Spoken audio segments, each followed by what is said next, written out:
जय श्री कृष्णा। कैसे हैं आप लोग। हम नित्य आपके सामने कुछ ऐसी कथाएं लेकर आते हैं जो आपके जीवन को एक नया रूप, रंग और मार्ग दे। हमारी कथाएं हमें जीवन के अंदर हमेशा कुछ सिखाने का काम करती हैं। इसीलिए हम बचपन में अपनी दादी, नानी, बड़े बुजुर्गों के साथ कथाएं सुनते हैं। वो कथाएं हमारे जीवन में बहुत महत्वपूर्ण तरीके से अपना ज्ञान छोड़ जाती है। आज इसी श्रृंखला में मैं आपको शनिदेव से जुड़ी एक कथा बताने जा रही हूँ और इसके दो मुख्य पात्र हैं। पहले हैं शनिदेव, उन्हें हम बहुत अच्छे से जानते हैं। शनि वही है जिन्हें हम ग्रह शनि के राजा मानते हैं और शनिदेव सूर्य पुत्र हैं, यम के भाई हैं, यमुना के भाई हैं। शनिदेव न्याय के देवता हैं। शनिदेव अपने कर्मों से जीवन में पड़ने वाले प्रभावों को देखते हैं। शनिदेव कर्मों का हिसाब रखते हैं। वो बहुत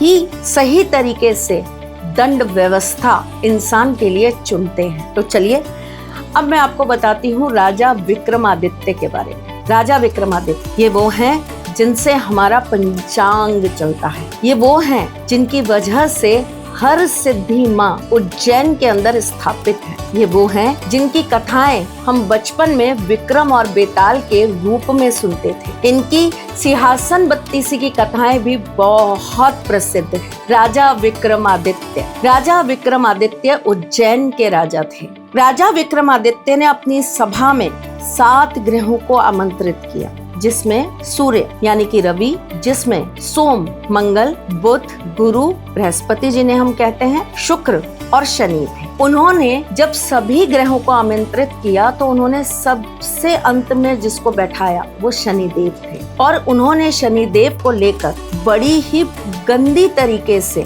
टिप्पणी की। उन्होंने शनिदेव को लेकर अपने मन में बहुत ज्यादा नेगेटिविटी रखी। उन्होंने शनिदेव को लेकर बिल्कुल भी अच्छी प्रतिक्रिया नहीं दी। इसी कारण से शनिदेव को बड़ा कष्ट हुआ और उन्होंने भी सोचा कि कोई बात नहीं, जब मेरा समय आएगा तब मैं आपको बताऊंगा कि मैं कितना और क्या महत्व रखता हूँ। राजा विक्रमादित्य की 7.5 चालू हुई और उस 7.5 के चालू होते ही उनका राज, पाठ, धन, दौलत सब उनके हाथ से चला गया।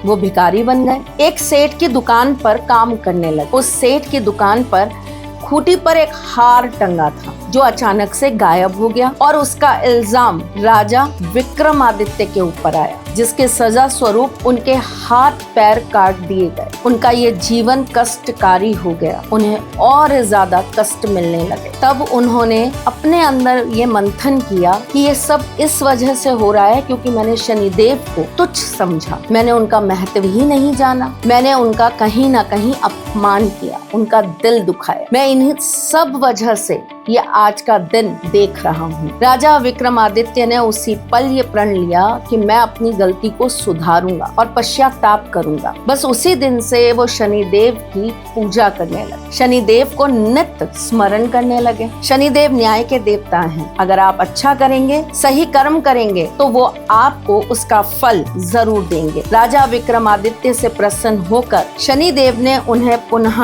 हाथ और पैर दिए और वापस से राजपाट लौटा दिया और उन्हें वापस उज्जैन का राजा विक्रमादित्य बना दिया। ये कथा हमें ये बताती है कि शनिदेव आपके कर्मों से खुद स्वयं दुखी होते हैं। वो आपको बार बार मौका देते हैं, कोई ऐसा कार्य मत करो जिससे मुझे कष्ट हो। किसी का दिल मत दुखाओ, किसी के साथ धोखा मत करो, जाने अनजाने में किसी का अपमान मत करो, किसी की हंसी मत उड़ाओ। अगर तुम ये करोगे तो वक्त आने पर जब मेरी दृष्टि तुम्हारे ऊपर पड़ेगी या मैं 7.5 के रूप में तुम्हारी कुंडली में आऊंगा, तब मैं न्याय करके तुम्हारे सारे पापों का हिसाब तुमसे लूंगा। राजा विक्रमादित्य की कथा ये बताती है कि हमें हमेशा न्याय के देवता शनिदेव से डरना चाहिए। इसलिए हमें अपने कर्मों को हमेशा अच्छा रखना चाहिए। इस श्रृंखला में फिर कुछ नई कथा लेकर मैं आपके सामने फिर उपस्थित होंगी।